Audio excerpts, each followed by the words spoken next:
Hello students, welcome to education hub. आज के class 10th आईटीर যাদের আইটি আছে তাদের জন্য একটা এক্সেলের একটা আইটেম দেখাচ্ছি, যেটা কিনা লিব্রা অফিস ক্যালকের সাহায্যে আমি করে দেখাচ্ছি, কারণ তোমাদের এবারে লিব্রা অফিসটাকে ইনক্লুড করেছে তোমাদের সিলেবাসের মধ্যে।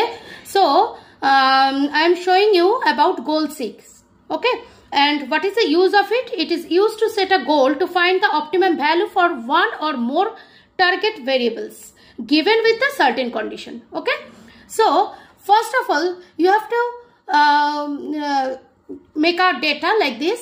এখানে দেখো কতগুলো সাবজেক্ট আমি দিয়েছি এবং মার্কস দিয়েছি, এবং স্টুডেন্টটা এসএসটি সাবজেক্টটা কোনো কারণে 0 পেয়েছে। নাও গোল চেক করার জন্য তোমাকে একটা ফর্মুলা সেল করতেই হবে। তো এখানে আমি টোটালটা করে দিচ্ছি। তো টোটালটা করার জন্য এখানে আমি সিলেক্ট করলাম and then click here for auto sum 255। এবার আমাকে যেটা অ্যাচিভ করতে হবে, সাপোজ টোটালে আমাকে স্টুডেন্টটাকে 300 পাইয়ে দিতে হবে। তো সেখানে কি করে করব আমরা সেটাই দেখে নেব। সেটার জন্য তুমি এখানে আগে যে ফর্মুলা সেল সেটাতে সিলেক্ট করে যাবে, then go to tools option, and tools অপশনে গিয়ে দেখবে তোমরা গোলসেক মেনুটাকে দেখতে পাবে।